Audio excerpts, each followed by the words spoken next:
So today we're going to talk about Dandelion, or around here she's actually called Dandy or Miss Dandy, because she's just got that special title. But anyway, Dandelion came to us as a newborn kitten. She was probably just 2 or 3 days old with her litter mates in 2020. So she's just turned 5.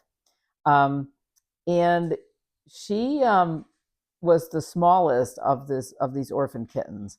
Bonnie, the co-founder of Spring Farm, has hand raised so many, like thousands probably, definitely many hundreds of orphan kittens and bottle fed them.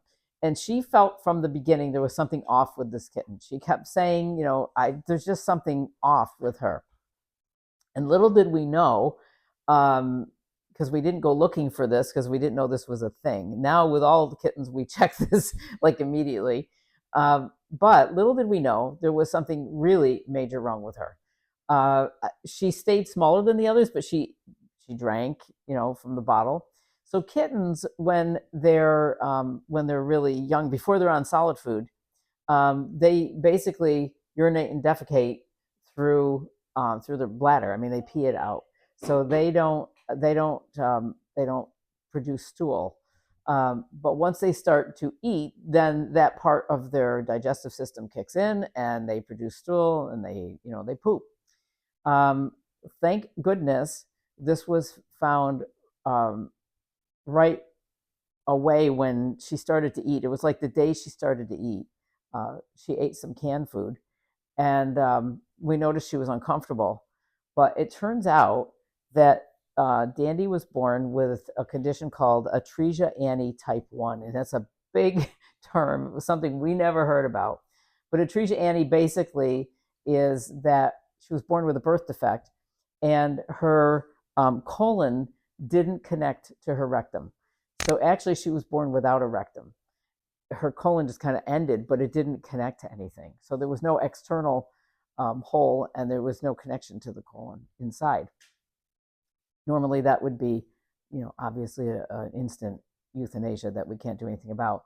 However, we took her to a specialty clinic, and they looked at her and said she is actually a really strong candidate for a surgery that may or may not work. So we knew going into it that there was still a chance in the end we'd have to euthanize her if they couldn't get this to work. I can't imagine doing surgery on this tiny little kitten, and especially that kind of reconstructive surgery. And there was also a chance that she would be incontinent, that she would be bowel incontinent for the rest of her life. So, being a sanctuary, she would have stayed here. Now, you may notice that obviously she's still here 5 years later, but we can tell you that the surgery was an amazing success. And she is completely normal as far as her, passing stool and being continent, whatever. But in the meantime, we all got, obviously nursing her through something like that, super attached to her. And she also got super attached to another kitten that was here that needed permanent placement. And so we looked at this and said, we didn't know what Dandy's future was going to hold for her down the road. If at the time, like in her first year, was she adoptable? Wasn't she? We weren't really sure. But the other kitten needed to stay. And so we ended up keeping both of them together. And if you can picture a kitten in it'd be like having a toddler in a nursing home. So she lived with all older cats. So the other kitten was really great to have somebody to play with, somebody younger that she could play with, because she was normal about playing. So when and she's beautiful. I mean, Dandy's a beauty. Believe me, there are tons of interest in people that they still come in and want to adopt Dandy. She's very sweet. But Dandy decided somewhere along, I don't know, she was 18 months, 2 years old, something like that, that she came up with a nifty way to not leave here, because she really didn't want to leave here. And she kept telling me that. It was like, this is my home. This is where I am. I just want to be here. So she started urinating all over the place. And that had sealed the deal. Nobody, once people hear that, they're like, oh, no, I don't think I want to take her home. So she makes sure that, she lets us know that that's still part of the deal. So she'll pee somewhere anyway.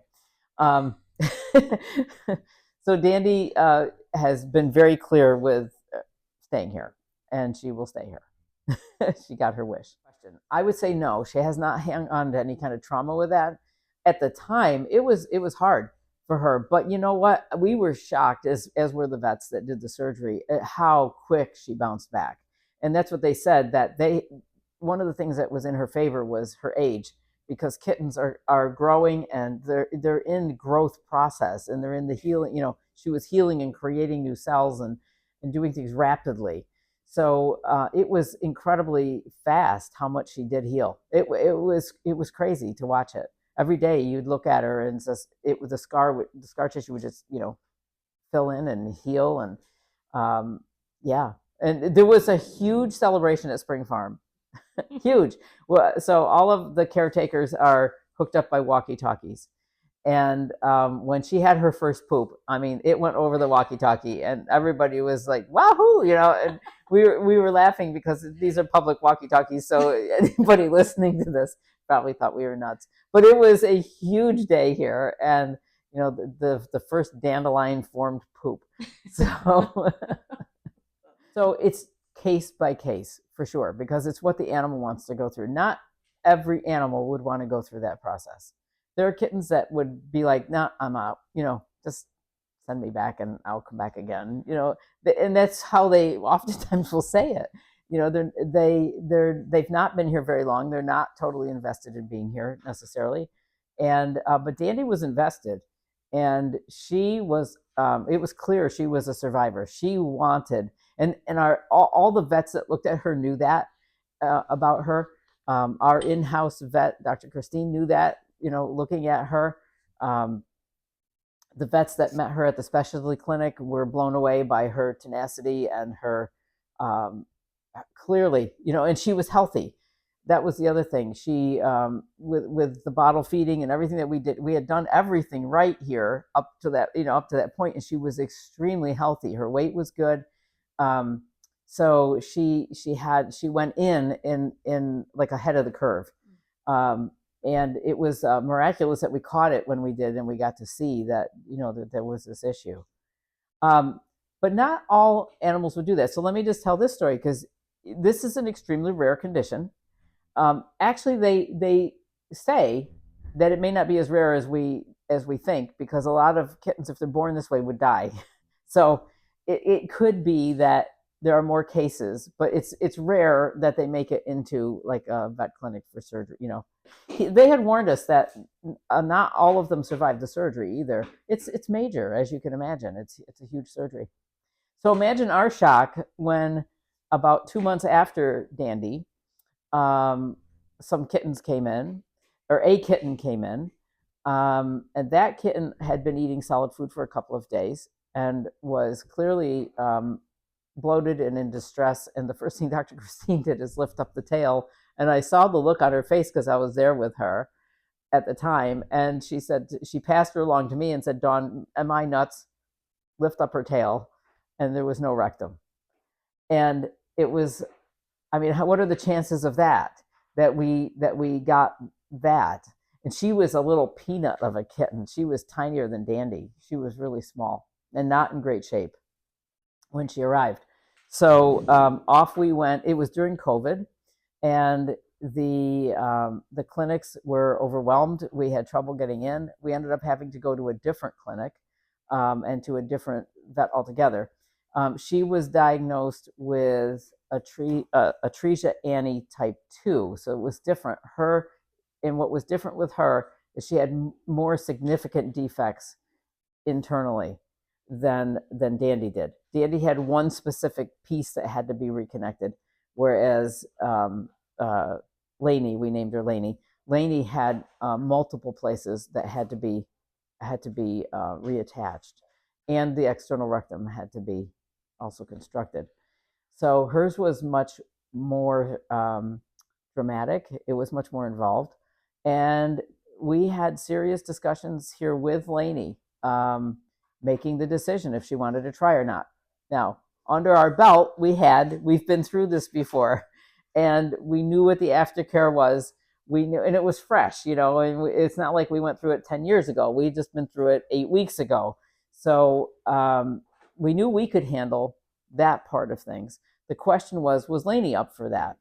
And Lainey was up for that, and wanted to give it a go. So we talked to the vet again, and he said he would do the surgery, with the caveat that if he felt this was unsurvivable for her, that he had permission to euthanize her on the table instead of waking her up. And we absolutely granted that permission. That made total sense.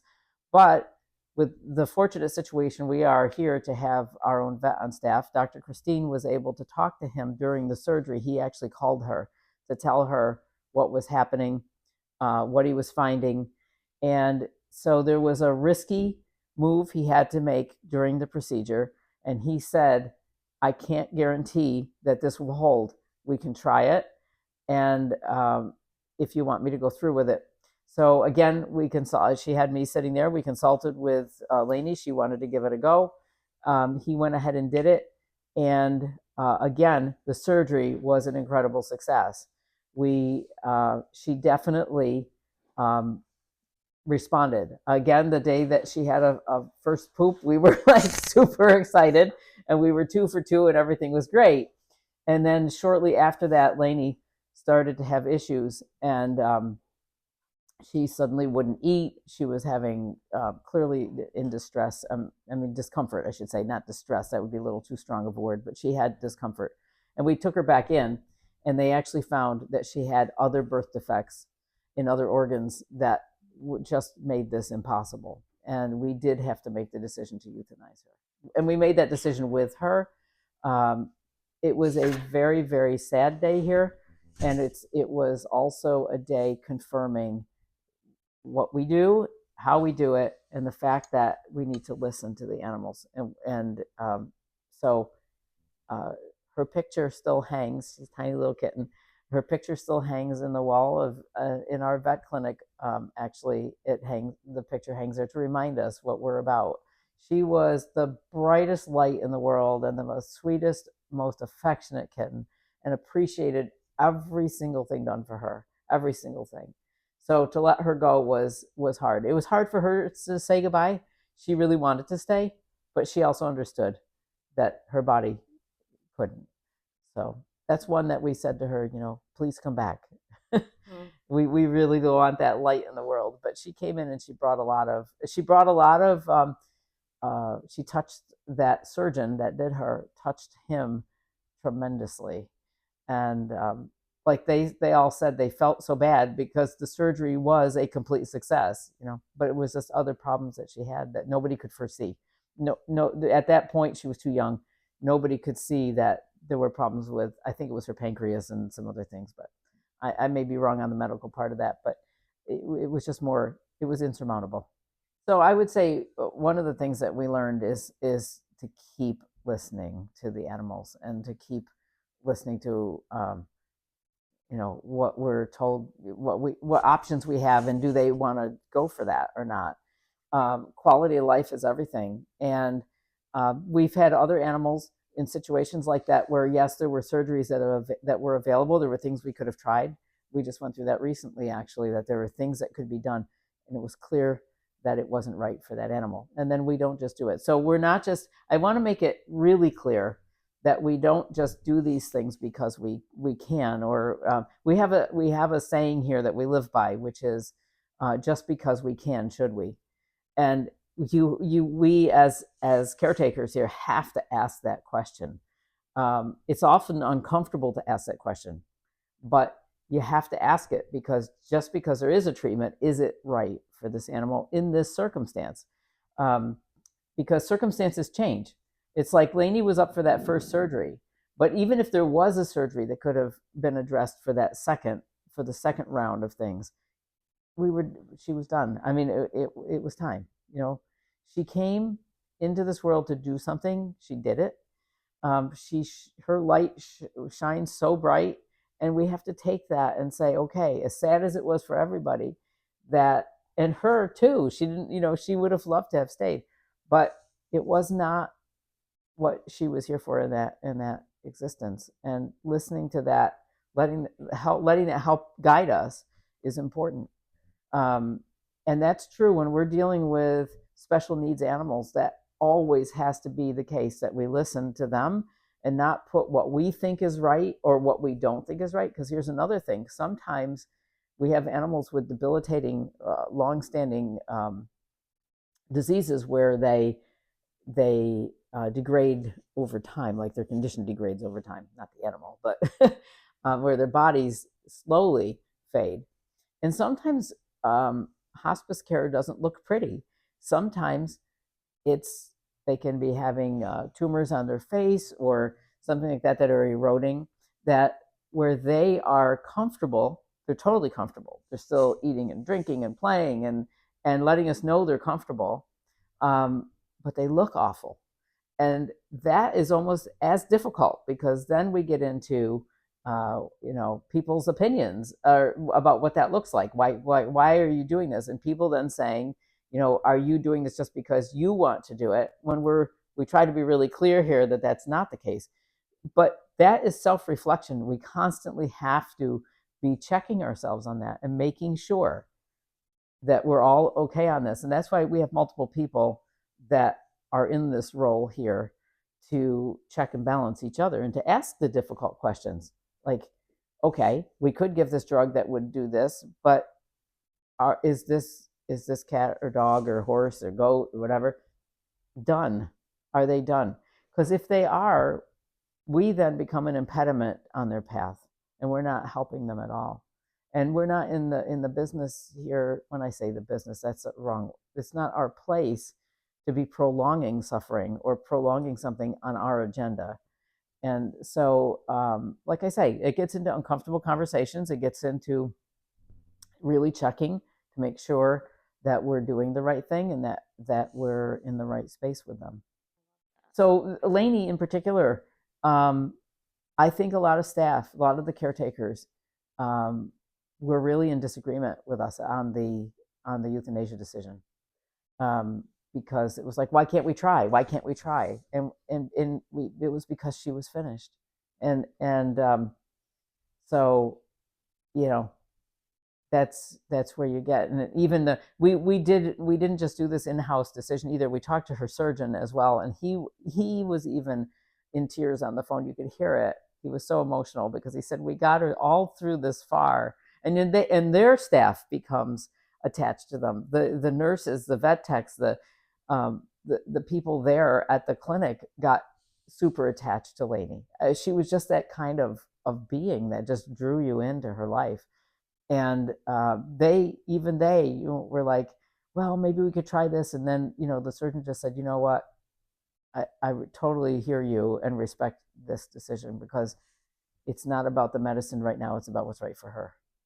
And it's hard because you want to, especially if you think you can do something. So bringing Dandelion through all of this, where is she now? So, well, now she's here at the sanctuary, but she doesn't just, she's kind of funny because she has a bigger purpose in life, and she actually works with people on a very deep level. But she's hesitant to step into her teaching role.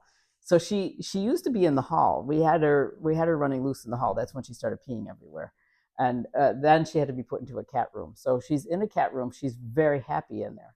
And part of the reason is, I said to her, people love you. I mean, she's so gorgeous. She catches everybody's attention right away, and she's super friendly, and she's very fluffy and cuddly. And she says it's too much responsibility too soon. So now she's 5. I razz her about it every once in a while and say, maybe you could do it now. But she does work with people, and she doesn't want to work with like a whole mass of people. She doesn't. So she'll leave that to Misty Mew. She said, let Misty Mew do it. I don't want to be, she didn't want that level of responsibility. So, these animals are on their missions too in their lifetime. They're here to learn something. They're doing something. It's not all, they're not, I mean, they give us a lot, but they're also learning something for themselves. And this is Dandy's journey here, is stepping into her own light, And it's interesting to watch her go through that. From an animal communication perspective, if I start questioning her too much, or if I hang in there, like I'll come in the room and she'll finally just say to me, "You can go now." Like she doesn't want the introspection. She doesn't want that. And I always have to laugh. I've had horses like that here, and I watch them go through that unfolding and that process. It's like watching a person do it. So uh, I just adore her. But anyway, her journey is her journey, and she's able to fulfill her journey here in the sanctuary. She's not just like hanging out in a room, not doing anything. She's able to pursue her purpose here. So that's the magic. That's the absolute magic.